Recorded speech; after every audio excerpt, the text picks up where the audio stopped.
Iran ने खुद जानकारी दी है कि उसके बुशहर न्यूक्लियर पावर प्लांट के करीब हमला किया गया है और यह हमला इजराइल और अमेरिका ने किया है। एक तरफ बातचीत और दूसरी तरफ ईरान के न्यूक्लियर साइट की तरफ हमला किया गया है। सवाल अब तमाम ईरान के चाहने वालों के दिल में यह है कि जब ईरान के सेंसिटिव इलाकों पर हमले हो रहे हैं तो फिर बातचीत क्यों? इसका जवाब बस इतना ही है कि जंग कभी ना कभी तो खत्म करनी होगी। अब हार उसकी है जिसने सबसे पहले बातचीत के लिए कहा कि भाई बात कर लो हमसे। तमाम रिपोर्ट्स में बता दिया गया है कि यह बात सबसे पहले अमेरिका ने पहुंचाई ईरान को कि हमसे बात कर लो, हमसे बात कर लो, हमसे बात कर लो, हमसे बात कर लो, हमसे बात कर लो। पाकिस्तान बीच में कूदा, तुर्की बीच में कूदा, इजिप्ट बीच में कूदा, कई देश बीच में कूदे, यूरोपीय यूनियन बीच में कूदा और ईरान से रिक्वेस्ट की कि भैया बात कर लो। तो यहां क्लियर हो चुका है और डोनाल्ड ट्रंप सिर्फ लबर लबर बोल रहा है। हकीकत यह है कि 10 दिन पहले ही ईरान जीत चुका है। जैसे ही ईरान ने ऐलान किया था और ट्रंप ने ऐलान किया कि ईरान की मिसाइल खत्म हो गई, नेवी खत्म हो गई, उसके हथियार खत्म हो गए, इजराइल ने ऐलान किया कि हमने ईरान को मिटा दिया, तो IRGC ने ऐलान किया था कि अब हमारे पुराने हथियार खत्म हुए हैं, अब हम यहां से जंग शुरू कर रहे हैं, नए हथियार लॉन्च करेंगे।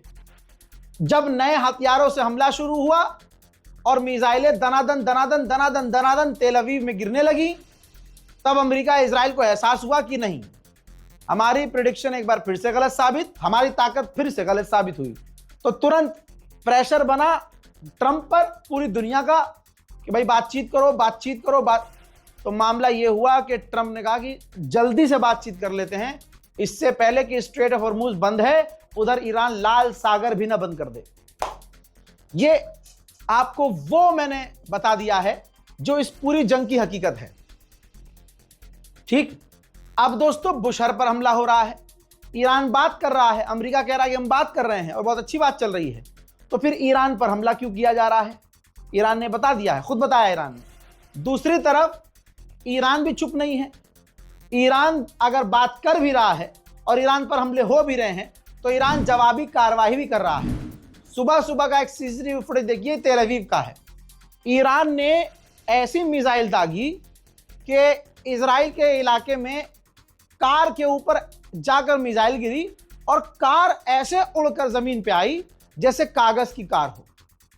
इतना ही नहीं, एक और मंजर देखिए, इजराइल सेंसर कर रहा है लेकिन सेंसर के बाद ये कुछ तस्वीरें आई हैं।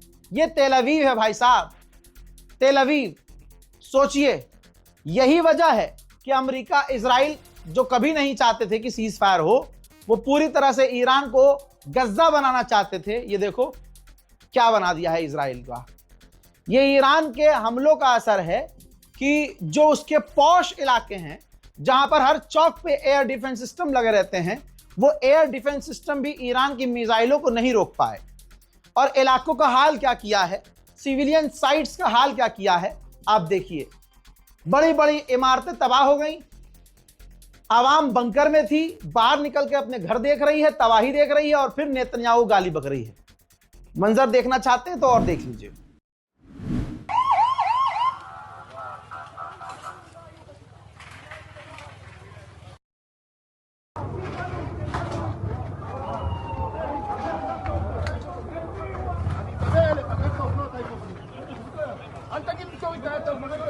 בניין חדש, על הקיר של הממ"ד לא קרה כלום. איזה ניסים, ניסים גדולים.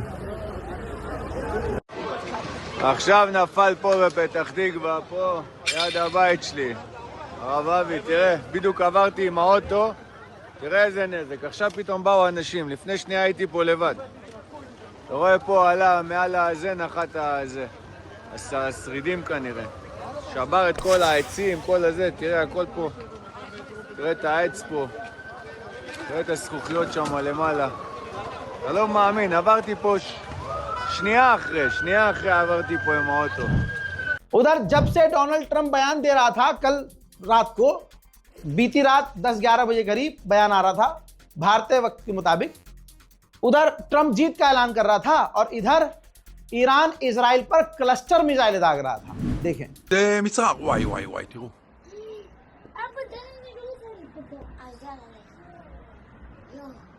וואי וואי וואי. שמע ישראל, אדוני אלוהינו אדוני אחד, שיר למעלות יישא עיני אל ההרים, העין יבוא עזרי, עזרי עם אדוני שמיים וארץ. תן אמות רגליך לשמור ישראל, אלוהינו וליתן שומר ישראל. פאק, זה ענק. ופה! ואין פה אזעקה. זה נופל פה.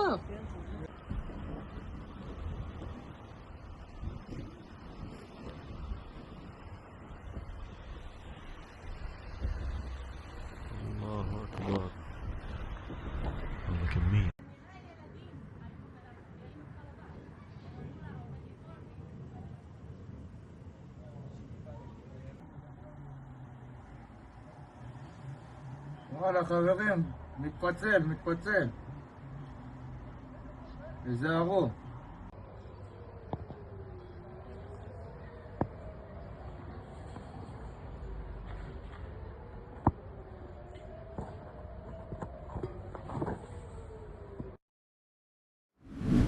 ये ले तेरे 5 रुपए ऐश कर। 5 रुपए में क्या ही होगा, तू ही रख ले। 5 रुपए में एम स्टॉक पर इंट्राडे और एफएनओ ट्रेड।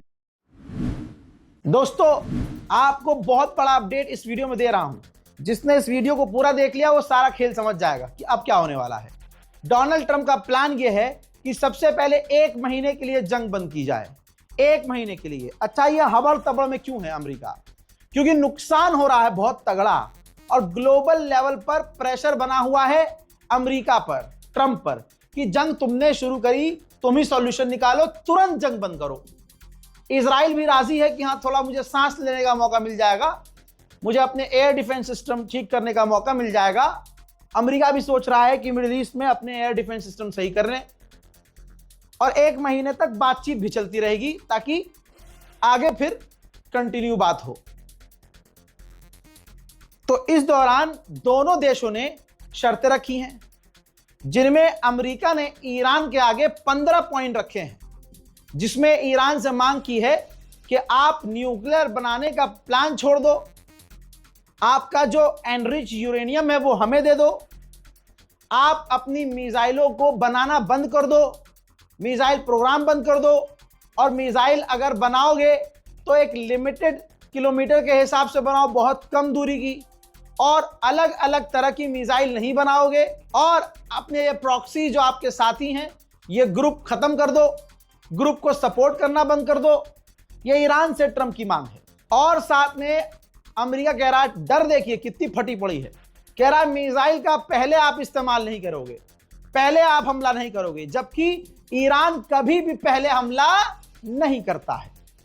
आधी से ज्यादा बातें तो ऐसी रखी गई हैं जो ईरान पहले से वो करता ही आया है, उसके रूल्स ही ऐसे हैं, प्रिंसिपल्स उसके ऐसे हैं। फिर मांग की है कि स्ट्रेट ऑफ हॉर्मूज को खोलो।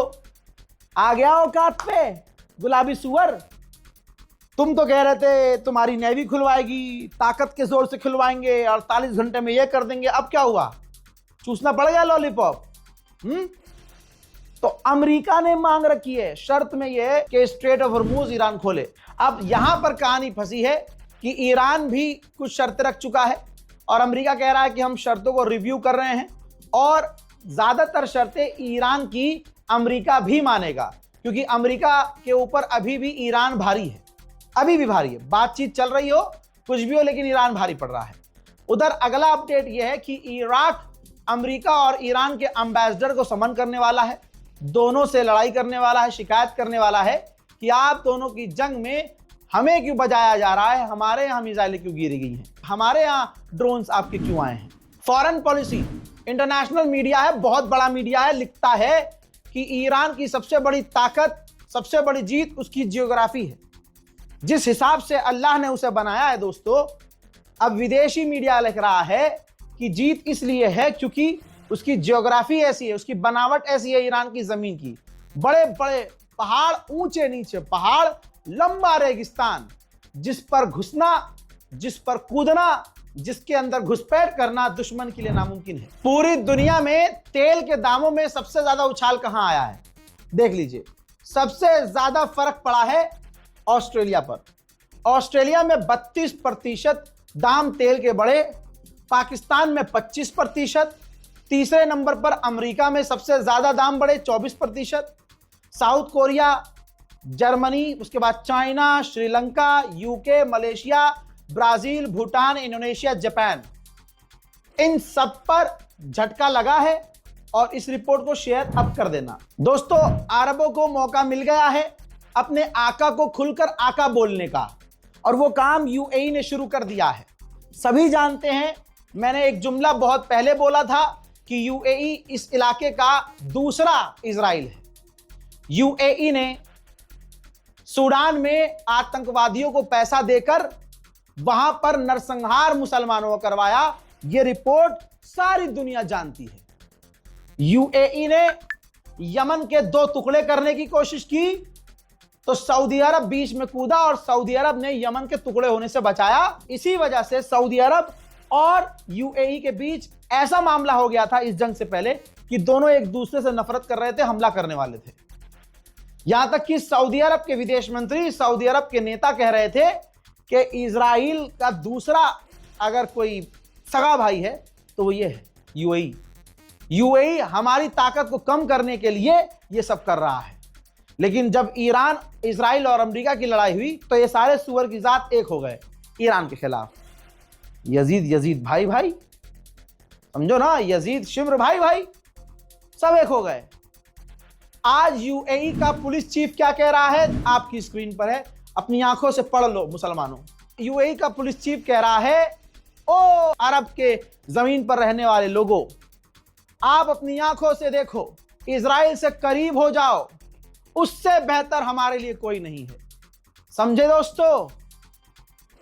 इससे ज्यादा और क्या क्लियरिटी चाहिए? यह है यूएई, आपका यूएई।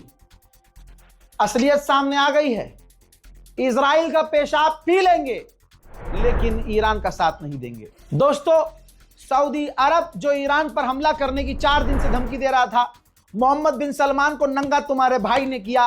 अरब में दबाकर रिपोर्ट चली, क्लिपिंग कटी, रील्स वायरल हुई। ऑस्ट्रेलिया, जर्मनी, फ्रांस तक में हमारी खूब वीडियोस चली दबा के सऊदी अरब के खिलाफ। अब सुनिए सऊदी अरब ने क्या कहा।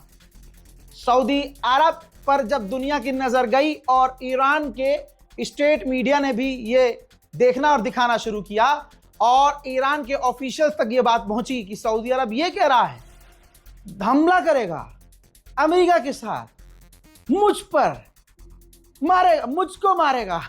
वो मीम देखा है, मुझे मारेगा, मैं मुझको, हाँ, थोड़ा वो आपत्तिजनक है, लैंग्वेज तो बोल नहीं सकता।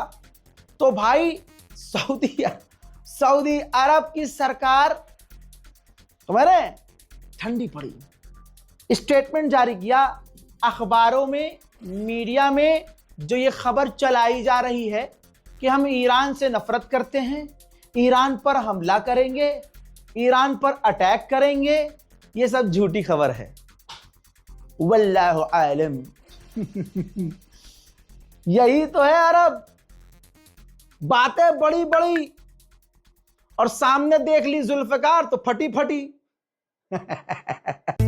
Angel One app is built for traders. Open free DMAT. जहां डोनाल्ड ट्रंप जीत का ऐलान कर रहा है, डोनाल्ड ट्रंप का जो बाप है नेतन्याहू के बाद डोनाल्ड ट्रंप की तमाम छोटी बच्चियों के साथ आपत्तिजनक चीजें करती हुई वीडियो हैं, जिसको दिखा दिखाकर वो धमकाता है, ब्लैकमेल करता है। उस इजराइल ने पता है क्या कहा है कि अभी हमें और हफ्ते चाहिए ऑपरेशन करने के लिए। अभी हम जीत का ऐलान नहीं कर सकते, हमें कामयाबी मिली है लेकिन जीत दूर है। यानी अमेरिका कह रहा है हम जीत गए और नेतन्याहू कह रहा है, उसकी गवर्नमेंट कह रही है कि अभी हमें और हफ्ते चाहिए। मोहतरम हजरात, फिलहाल के अपडेट में इतना ही। इस रिपोर्ट को शेयर कीजिएगा। पूरी रात अपडेट किया है। तो भाई दिन में अपडेट नहीं देते आप भाई। अबे भाई दिन में तुम जागते हो, रात को तो सो जाते हो ना, और सारा धमाका, धड़म्मा, भुबुम्मा, धबाम धुपुम रात को हो रहा होता है जब आप सो रहे होते हैं। रमजान में आप जागे, पूरी रात अपडेट मिल रही थी। आपके लिए रमजान खत्म हो गया है लेकिन मेरा काम रात को भी जारी है। पूरी रात अपडेट दिया है, जाकर देख लीजिएगा। वीडियो देखने के बाद स्क्रॉल अप किया कीजिए कि इससे पहले क्या डाला है, ताकि क्योंकि हर खबर हमारी दूसरी खबर से लिंक्ड होती है। दूसरी बात, ये दूसरे चैनल पर मेरे